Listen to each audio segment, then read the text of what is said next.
తెలంగాణ రాష్ట్ర నర్సంపేట మాజీ MLA BRS senior నేత పెద్ది సుదర్శన్ రెడ్డి గుండెపోటుతో సికింద్రాబాద్ లో చికిత్స పొందుతున్నారు.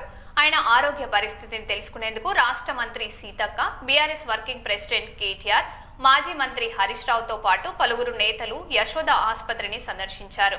వెంటిలేటర్ పై చికిత్స కొనసాగుతుందని వైద్యులు వెల్లడించగా మెరుగైన వైద్యం అందించాలని నేతలు వైద్యులను కోరారు.